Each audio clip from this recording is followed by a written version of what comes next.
All right, guys, you know the deal. Sorry, I'm in meetings this morning, this afternoon. Follow on with the notes, get them taken care of. Um, when I say pause and try it, actually try it. Don't just go all the way through and copy it down. You're not doing any good there. Um, when you are finished with the notes, take it out to the substitute, show them that you are finished. They'll give you a copy of the homework and of an 8.1, 8.2 review.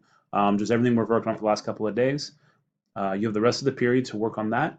The goal then is on Monday, answer some questions, do some practice, and then have a small open note quiz over the last 2 days worth of stuff.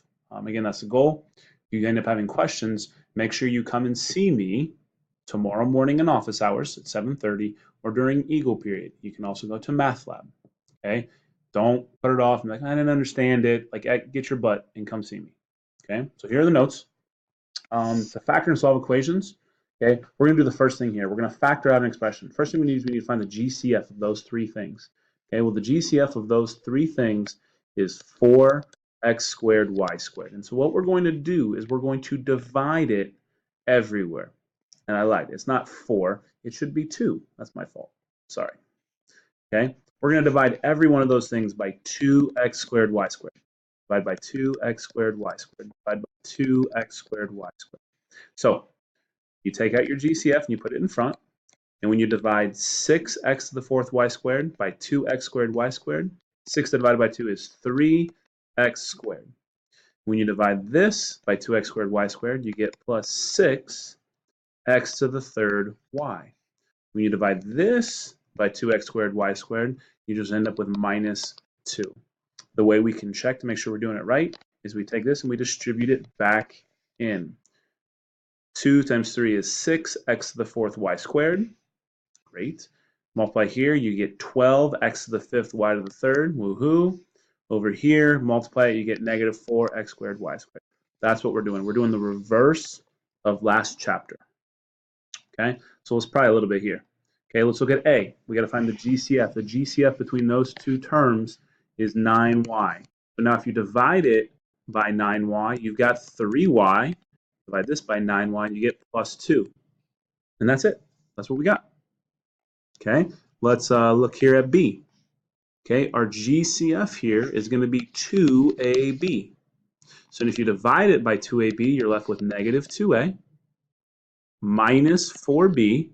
And then when you divide this by 2ab, you get plus 1. Okay, we got to remember that plus 1 in there. All right, what I want you to do, I want you to try C. Okay, hit pause, try it, and then hit play, see if you got it right. Okay, your GCF is just 3. Okay, that's it. If you divide both of these by 3, you end up getting 5w minus b. That's it. Okay, try D. See if you got it right, then hit play again. All right, your GCF between 3, 9, and 6 is 3. Your GCF between x to the fourth, x squared, and x to the fifth is x squared. So if you divide all that out, you're left with an x squared. You're left with minus 3. And you're left with plus 2x cubed. That's it. Okay, try E. I know it's a little bit harder. That's fine. Okay. The GCF now is going to be your smallest variable. Okay, and it's x to the 1/4. So we're going to take out an x to the 1/4. Okay, if we take out an x to the 1/4 from here, we're still left with a 2. And if we subtract the 1/3 minus 1/4, okay, that's 2x to the 1/12. And then we're going to go plus 5. If you didn't get that one, it's okay. Not a big deal. If you got it, fantastic. Doing great. Okay, now let's go back up to the front. Okay, we're going to come over here and we're going to factor by grouping. Okay, so if we're looking at that one right now, there is nothing that we can take out of all 4 terms. We can't take out an x because there's not an x over here. We can't take out a 3 because there's not a 3 here. So what we're going to do is we're going to factor this by grouping. Anytime that there are 4 terms, I'm going to go ahead and try it this way. Okay, I also call it parenthesizing. We're going to split it up. So now we're going to look over here. What can I take out of these guys? Well, an x. If you take that out, you have x plus 3. What can I take out of these guys? I can take out a positive 6. When I take that out, I have x plus 3. What do you notice? They both have an x plus 3. So we pull that one out. And then what we have left is x plus 6. Okay, so now we factored it, made it a little bit easier. We can always check this. X times x is x squared. X times 6 is plus 6x. 3 times x is plus 3x, and then 3 times 6 is plus 18. Okay, let's go ahead and try it. Okay, we're looking here. 4 terms, we think we're going to go ahead and put in some parentheses. Out of the first group, we're going to take out a 4r. Then we're left with q plus 2. Over here, we're going to take out a 3.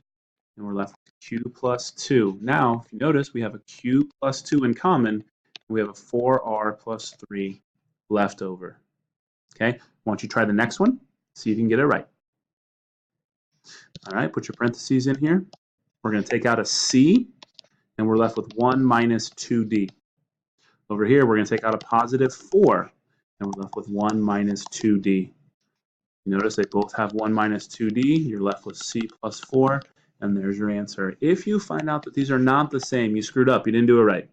Okay, try it again.